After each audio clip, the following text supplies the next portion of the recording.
Theories of evolution means earth के ऊपर जो डिफरेंट काइंड के प्लांट और एनिमल्स हैं आज के टाइम पर, उनका एवोल्यूशन कैसे हुआ है अर्थ के ऊपर, कैसे वो आए हैं, कैसे अब तक वो सर्वाइव कर रहे हैं। तो इसके लिए क्या हुआ, कोई अलग अलग साइंटिस्ट ने अपनी अलग अलग थियरीज दी हैं। उनमें से कुछ इंपॉर्टेंट की बात हम आज इस लेक्चर में करेंगे। जैसे कुछ इंपॉर्टेंट हैं उसमें साइंटिस्ट, एक है लेमार्क, उनकी थियोरी को बोलते हैं Lamarckism, and the theory which was given by Darwin called Darwinism.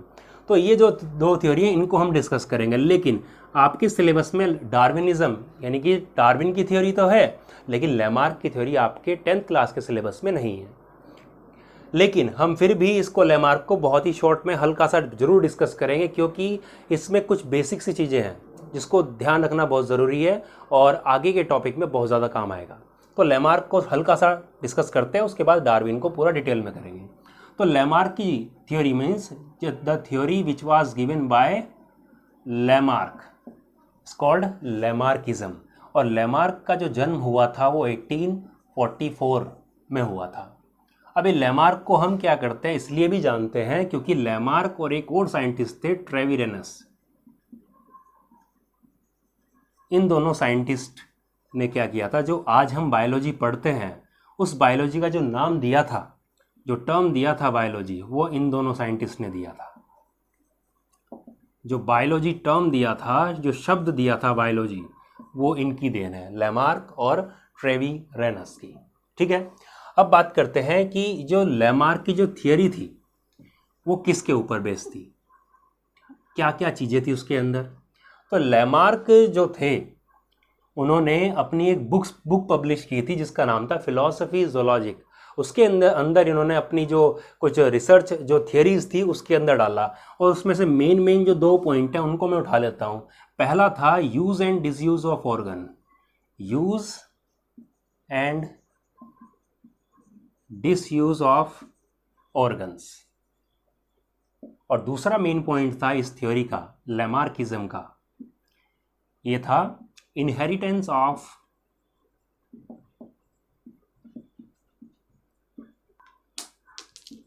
Acquired traits. ये इन्होंने बोला। कहने का मतलब ये है कि इन्होंने कहा कि अगर कोई ऑर्गेनिज्म अपना कोई ऑर्गन, कोई बॉडी पार्ट को यूज़ करता है तो वो ज़्यादा डेवलप होगा compare to other body part, और अगर किसी ऑर्गन को यूज़ नहीं करता है तो वो जो है ऑर्गन का जो ऑर्गन है, बॉडी पार्ट है, वो धीरे धीरे ख़त्म हो जाएगा, ऐसा इन्होंने कहा। और धीरे धीरे यही प्रोसेस जब भी वो ख़त्म हो जाएगा या फिर कोई पार्ट डेवलप हो अच्छे से, धीरे धीरे वही अगली जनरेशन में क्या हो जाएगा, इनहेरिटेंस, उसका क्या हो जाएगा, ट्रांसफ़र हो जाएगा अगली जनरेशन में। आज तो हमें पता है कि एक्वायर्ड ट्रेट अगली जनरेशन में ट्रांसफ़र नहीं होते हैं, इसलिए हम बोल सकते हैं लेमार्क की जो थियरी है वो गलत है। ठीक है, अब इसके अंदर अगर इसकी सपोर्ट में इसने एग्जाम्पल क्या दी है यूज़ एंड डिसयूज़ के अंदर, कि उसने बोला कि जैसे कुछ एग्जाम्पल दे कि सांप के क्या है, कुछ पैर हुआ करते थे लेकिन चलते हुए झाड़ियों में फंस जाता था, तो सही तरह से तेज़ी से दौड़ नहीं सकता था, शिकार से बच नहीं पाता था, इसलिए क्या हुआ, उसने अपने पैरों का यूज़ कम किया और धीरे धीरे क्या हुआ, रेंगना शुरू किया तो पैर गायब हो गए। ऐसे ही इसका एक और जो सबसे ज़्यादा एग्जाम्पल देखने को मिलता है जिराफ का। जिराफ के ऊपर क्या एग्जाम्पल दिया कि जिराफ जो है छोटी गर्दन वाले हुआ करते थे, लेकिन धीरे धीरे क्या हुआ, अकाल पड़ा और जिराफ जो है खाने के लिए, मतलब धरती की घास तो क्या हुई, ख़त्म हुई, पेड़ों पर जो घास थी धीरे धीरे नीचे घास खाते रहे, ऊपर की मतलब घास रही, मतलब वो पेड़ खाते रहे नीचे की टहनियों को, ऊपर की रही, तो धीरे धीरे क्या हुआ, गर्दन बढ़ाते रहे अपनी, क्योंकि उनको ऊपर की पेड़ की पत्तियाँ खानी थी, तो धीरे धीरे खिंचाव हुआ गर्दन में, और इनके आने वाले जनरेशन ने भी यही काम किया और धीरे धीरे क्या हुआ, उनकी जनरेशन में ये जो खिंचाव की वजह से उनकी गर्दन धीरे धीरे लंबी होती चली गई। ठीक है, ऐसा किसने कहा, ऐसा इसने कहा, लेमार्क जी ने कहा। ठीक है, बाद में डार्विन ने भी जिराफ के बारे में कुछ बताया था, वो बताऊंगा डार्विन की जब थ्योरी होगी। अब अगर इसकी थ्योरी सही होती तो इसके क्रिटिसिज्म, मतलब इसके जो अगेंस्ट में जो बातें हुई, और बिल्कुल सही भी है, वो हुई थी। जैसे नंबर 1 अगर हम बोलें कि अगर यूज़ एंड डिसयूज़ की बात हुई, तो एक बच्चा पढ़ाई करता है तो पढ़ते पढ़ते क्या होगा कि उसकी जैसे जैसे कई साल गुजरेंगे तो उसकी आंखें अच्छी हो जाएंगी और भी, या कमज़ोर हो जाएंगी। हम देखते हैं कि आंखें कमज़ोरी हो जाती हैं जैसे जैसे पढ़ाई करता है तो वैसे वैसे आंखें कमज़ोर हो जाएंगी। लेकिन डार्विन के अकॉर्डिंग क्या होना चाहिए, आंखें तो और तेज हो जानी चाहिए, लेकिन कम हो जाती है। हार्ट का ले लो आप, बच्चा धीरे धीरे क्या होगा, बड़ा होगा, उम्र बढ़ती रहेगी, हार्ट अपना काम कर ही रहा है, लेकिन धीरे धीरे जब बुढ़ापा आता है तो धीरे धीरे हार्ट भी कमज़ोर हो जाता है। लेकिन इसके अकॉर्डिंग क्या होना चाहिए, स्ट्रोंग होना चाहिए, ठीक है। और इनको अगली जनरेशन में इन करेक्टर्स का क्या होना चाहिए, आगे जाने चाहिए, इसके अकॉर्डिंग, डार्विन के अकॉर्डिंग। अब अगर ये बात करें तो हमारे इंडियन कल्चर के अंदर कान को और नाक को बींदने की प्रथा है, तो ये तो कई जनरेशन, कई सौ सालों से चली हुई आ रही है। अगर ऐसा कुछ होता तो आने वाले जो बच्चे हैं उनके भी नाक और कानों में छेद पहले से ही होना चाहिए, लेकिन ऐसा नहीं है, ठीक है ना। तो ये थे, लेकिन एक साइंटिस्ट थे इसी में जिन्होंने बेस्ट एग्जाम्पल एक्सपेरिमेंट करके बताया कि ये थियरी जो है वो गलत है। नाम था उनका ऑगस्ट वीजमैन। इन्होंने क्या किया था, चूहों की पूंछ काटी, ठीक है, चूहों की पूंछ काटी, उनमें क्रॉस कराया, उनके बच्चे हुए, जो बच्चे हुए उनकी भी पूंछ काटी, वो डेवलप हुए। उसके बाद क्या हुआ, उनके जो मतलब क्रॉस कराया, उनके जो बच्चे हुए, फिर उन बच्चों को बड़े हुए तो उनकी भी पूंछ काट दी। ऐसे करते करते 22 जनरेशन तक इन्होंने एक्सपेरिमेंट किया, लेकिन आखिरी तक भी बच्चे कैसे हुए, पूंछ वाले ही आए। मतलब जब भी पूंछ काट रहे थे, काटने के बाद क्रॉस करा रहे थे, जो बच्चे आ रहे थे उनकी पूंछ आ रही थी, फिर दोबारा से उनकी पूंछ काटी आगे, फिर आखिरी में पूंछ आई।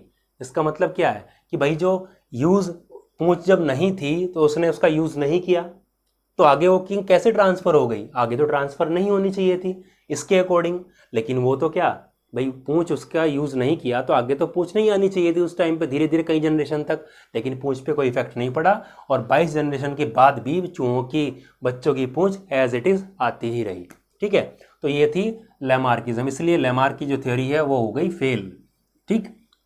ये बताना जरूरी था बस मुझे, क्योंकि आगे थोड़ा सा काम भी आएगा इस थ्योरी का हल्का सा, ठीक है। अब बात करते हैं जो हमारे सिलेबस में है, वो है डार्विनिज्म।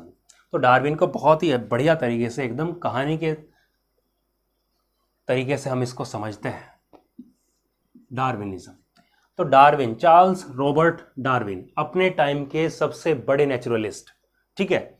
अब इनका जो जन्म हुआ था वो हुआ था 1809 इसमें हुआ था, ठीक है। मीन्स उस साल में जब लैमार्क ने अपनी थियरी को पब्लिश किया था, फिलोसफी जूलॉजिक, जब उन्होंने अपनी बुक पब्लिश की थी, उस ईयर ही इनका जन्म हुआ था, डार्विन का। तो डार्विन का जो जन्म हुआ 1809 में हुआ, इसके लगभग 22 साल बाद, मीन्स 1831, ठीक है, इन्होंने अपना काम स्टार्ट किया। कैसे स्टार्ट किया, इन्होंने क्या किया कि समुद्री यात्रा करनी प्रारंभ की इन्होंने, मतलब सी वॉयेज, ठीक है, सी वॉयेज, समुद्री यात्रा करनी शुरू की, ठीक है। कब शुरू की, 1831 में की शुरू, ठीक है। और कितने साल तक, लगभग 5 साल तक की। 1836 में कहाँ आ गए ये आ गए वापस, ठीक है, लंदन, अपने मतलब यूनाइटेड किंगडम, अपने घर वापस आ गए, ठीक है। और इन 5 सालों में इन्होंने कहाँ कहाँ की यात्रा की, कहाँ कहाँ की ट्रैवल किया इन्होंने किया साउथ अमेरिका, समझना बिल्कुल, साउथ अफ्रीका, और एक था सबसे मशहूर गैलापागोस आइलैंड, गैलापागोस आइलैंड, ठीक है, और ऑस्ट्रेलिया, ठीक। इन्होंने क्या किया, यात्राएं की इस जगह की, इन 5 सालों में। अपने घर आए वापस, आने के बाद में इन्होंने एक्सपेरिमेंट करते रहे, जो भी इन्होंने वहाँ पे वैरायटी, मतलब इन आइलैंड पर, इन 5 सालों में इन्होंने अपनी जो बायोडाइवर्सिटी देखी, अलग अलग आइलैंड पर, अलग अलग जगह पर, इन पर अलग अलग टाइप के एनिमल्स देखे, उनका बिहेवियर देखा किस तरीके का था, उनकी ईटिंग हैबिटेट क्या क्या वो खाते हैं, क्या नहीं खाते हैं, किस तरीके से उनके कलर में, हाइट में, किस तरीके से अलग अलग स्पीसीज वेरिएशन किस तरीके से है। तो उनको सबको इन्होंने अपना आधार बनाया, बेसिस बनाया, और बनाने के बाद में अपने घर बैठे रहे और धीरे धीरे अपने काम, एक्सपेरिमेंट चालू रखा। और 1859 के अंदर इन्होंने अपनी एक बुक पब्लिश की, जिसमें इन्होंने अपनी थियोरी को, जो भी अपने इन्होंने एक्सपीरियंस थे, वो सब इस बुक के अंदर डाले, ठीक है। बुक का नाम था origin of species, origin of species by means of natural selection, by means of natural selection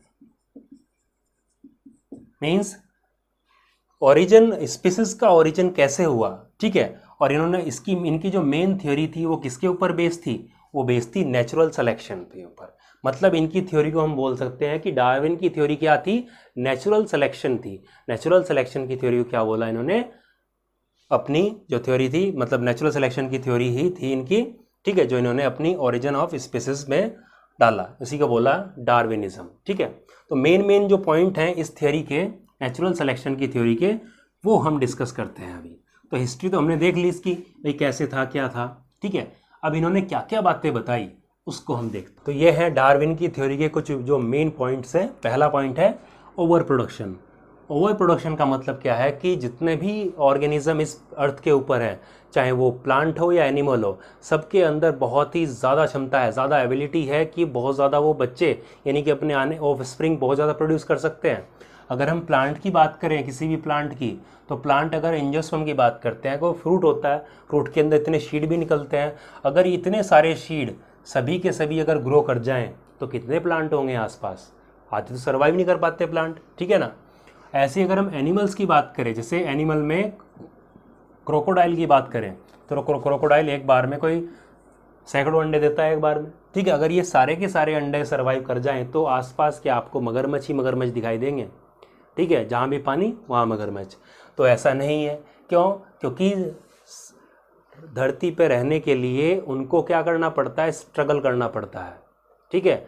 enormous जो एबिलिटी तो है प्रोड्यूस करने की, नंबर बहुत ज़्यादा प्रोड्यूस होंगे, लेकिन उनमें सर्वाइव कौन करेगा, बस जिंदा कौन बचेगा, एडल्ट तक कंडीशन तक कौन जाएगा, वही जो क्या करेगा, जो अपने आप को क्या करेगा, सर्वाइव कराएगा। और सर्वाइव वही कराएगा जो स्ट्रगल करेगा। यानी कि जितने भी ऑर्गेनिज्म होते हैं, चाहे वो प्लांट हो या एनिमल हो, ये सब क्या करते हैं, अपने जीने के लिए स्ट्रगल करते हैं, स्ट्रगल करते हैं अपने बचने के लिए, जीने के लिए। तो दूसरा पॉइंट क्या आता है, स्ट्रगल फॉर एग्जिस्टेंस।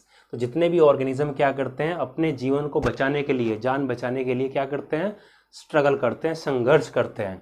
और ये स्ट्रगल कैसे हो सकता है भाई, ये हो सकता है इंट्रास्पेसिफिक, इंट्रास्पेसिफिक भी हो सकता है, इंटर स्पेसिफिक भी हो सकता है। वीडियो को पूरा देखें, मेरी गारंटी है डार्विन की थ्योरी कभी नहीं भूलोगे, ठीक है। और तीसरा अगर हम बात करते हो तो इन्वायरमेंटल भी हो सकता है। मीन्स जो स्ट्रगल है वो कैसा कैसा, इंट्रा स्पेसिफिक, इंटर स्पेसिफिक और इन्वायरमेंटल। पहले देखते हैं इंट्रा स्पेसिफिक।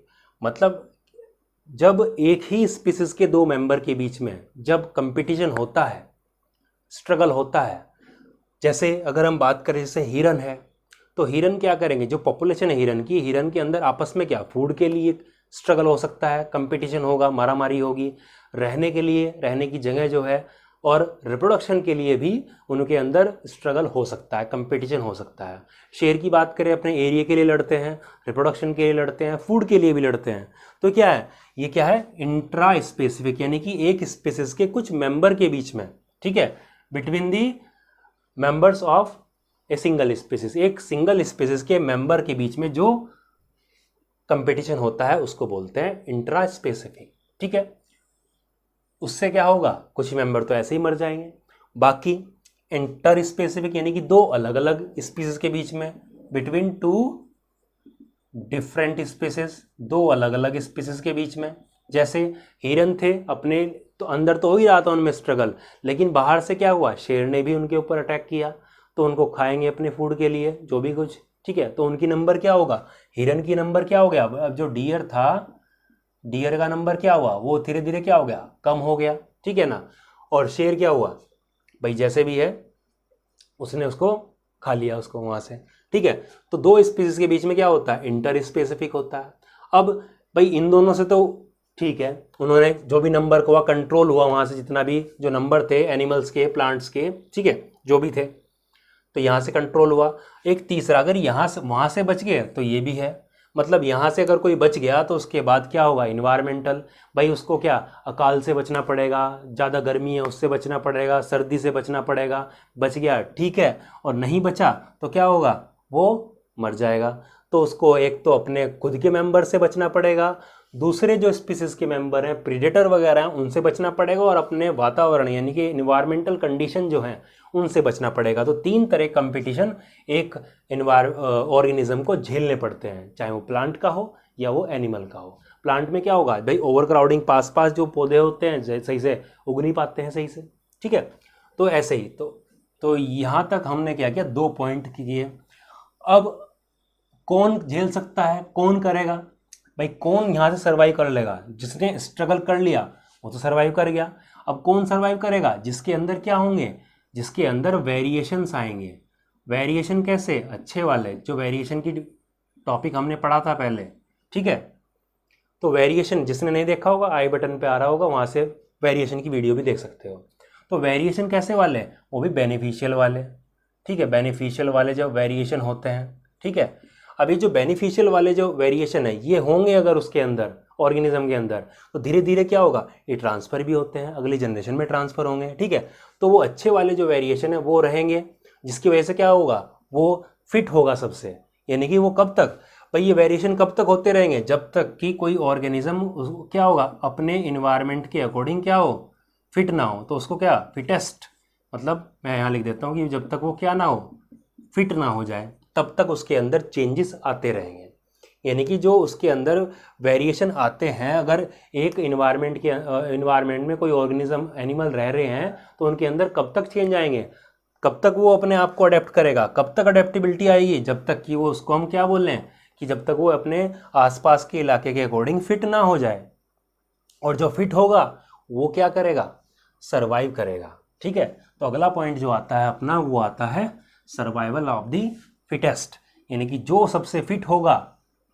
वेरिएशन आ गए, अच्छे वाले आ गए, बच गया, क्योंकि उसके वेरिएशन क्या थे, काम के थे, स्ट्रॉन्ग थे बाकी से। तो जो बच गया उसने क्या किया, सर्वाइव कर लिया, ठीक है। और इस सर्वाइवल ऑफ द फिटेस्ट का ही दूसरा नाम है नेचुरल सिलेक्शन। इसको लास्ट वीडियो में भी समझाया था, अभी देख लेता, अभी भी बता देता हूँ कि जैसे आपको सामने अभी एक फ़ोटो आ रही होगी, ठीक है। तो पहला जो स्टेप है इसके अंदर, तो इसमें एक लीफ के ऊपर, नेचुरल सिलेक्शन का एग्जांपल है कि लीफ की, ग्रीन लीफ के ऊपर क्या है कि कुछ बीटल्स हैं रेड कलर के। अब कौवे आते हैं, कौवे आने के बाद में क्या हुआ कि भाई वो क्या करेंगे, ग्रीन लीफ के ऊपर जो रेड बीटल्स हैं उनको धीरे धीरे पिक करना शुरू कर देंगे। इसी बीच क्या होता है कि इन रेड कलर के बीटल्स में कुछ वेरिएशन आते हैं इनके जीन में, और उनमें से एक जो बीटल है वो क्या हो गया, वो हो गया ग्रीन कलर का, ठीक है। या फिर बोले कि बाहर से आ गया कोई, ठीक है, ग्रीन कलर का। तो ग्रीन कलर का बीटल ग्रीन कलर की लीफ के ऊपर साफ दिखाई नहीं देता, वो अपने आप को कैमोफ्लेज कर लेता है, छुपा लेता है अपने आप को, ठीक है। तो वो उसकी एबिलिटी है, ठीक है, सर्वाइव करने की, वो उसकी एबिलिटी है ग्रीन वाले बीटल की। लेकिन जो रेड कलर वाले बीटल हैं वो अपने आप को छुपा नहीं पाते।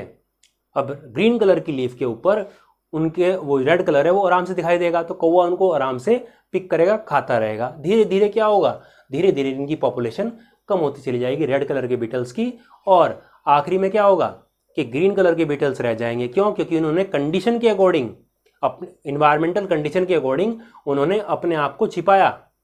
उस लीफ के अकॉर्डिंग, ग्रीन लीफ के अकॉर्डिंग उनका रंग कैसा था, ग्रीन था। लेकिन रेड कलर के बीटल ने अब अपने आप को बचाने के लिए कुछ अलग किया, नहीं कर पाए अलग, रेड के रेड रहे, मरते रहे। तो यहाँ पर फिट किसको बोल देंगे, हम बोलेंगे ग्रीन बीटल को फिट बोलेंगे, और बाकी जो अनफिट थे रेड कलर के इस कंडीशन के अकॉर्डिंग। फिट का मतलब ये नहीं मस्कुलर भी बहुत ताकतवर हो, ऐसी बात नहीं, ठीक है। कंडीशन के अकॉर्डिंग देखा जाता है कि फिट कौन है जो अपने आप को बचा सके, सर्वाइव करा सके।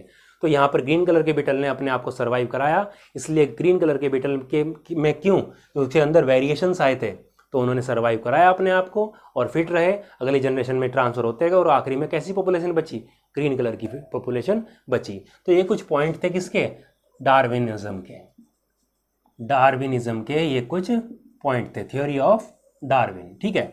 अब इसकी जो डार्विन की थ्योरी थी इसको भी क्रिटिसाइज किया गया, ठीक है, इसको भी क्रिटिसाइज किया गया।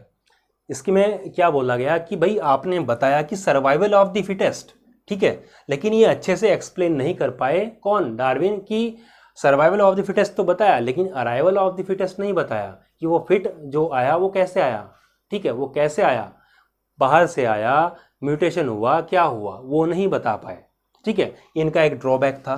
दूसरी बात क्या थी कि इनको जो है, डार्विन को जेनेटिक्स की नॉलेज नहीं थी इतनी कुछ। ठीक है, कि उस टाइम पर कम्युनिकेशन का अभाव था। इन्हीं के कंटेम्प्रेरी जो थे डार्विन के, वो थे फादर बोलते जिनको जेनेटिक्स का, ग्रेगर जॉन मेंडल। तो वो अलग अपने फंक्शन, अपने एक्सपेरिमेंट कर रहे थे, ये अपने अलग एक्सपेरिमेंट कर रहे थे। अगर दोनों को एक दूसरे के अपने काम के बारे में पता होता, दोनों आपस में मिलते और आपस की जो इनकी जो स्टडी है, जो एक्सपेरिमेंट है, एक्सपीरियंस उनको शेयर करते और ये सक्सेस होते। लेकिन उस टाइम पर नहीं कर पाए। तो इनकी थियोरी के अंदर क्या था कि जेनेटिकली जो टेक्निकल जो थी वो उनका अभाव था। ठीक है, किसकी, डार्विन की थ्योरी में। तो बाद में क्या किया, सिंथेटिक मॉडर्न थ्योरी बनाई गई, सिंथेटिक मॉडर्न थ्योरी बनाई गई ऑफ एवोल्यूशन। किसको करके, एक तो जेनेटिक वेरिएशन, मतलब कि एक तो जेनेटिक जो वेरिएशन होते हैं जेनेटिकली, जो जीन के ऊपर यानी कि जीन ट्रांसफर करते हैं, जो वेरिएशन है वो किसके थ्रू ट्रांसफर होता है, जीन्स के थ्रू ट्रांसफर होता है। ठीक है, वो प्लस नेचुरल सिलेक्शन, इन दोनों को मिला के, ठीक है, इन दोनों को मिला के क्या बनाया गया, synthetic modern theory of evolution बनाई गई। तो कहीं हद तक डार्विन भी थे और कुछ जो गलतियां थी वो सुधारी गई इनकी। ठीक है, ये थे। एक साइंटिस्ट और थे, हुगो डेवरिस, उन्होंने क्या बताया था, म्यूटेशन होता है, यानी कि जीन के अंदर चेंज आता है तो वो ट्रांसफर होता है, इसी वजह से क्या होता है, एवोल्यूशन होता है। उसने कहा कि डार्विन वार्विन की थ्योरी ऐसा कुछ नहीं होता।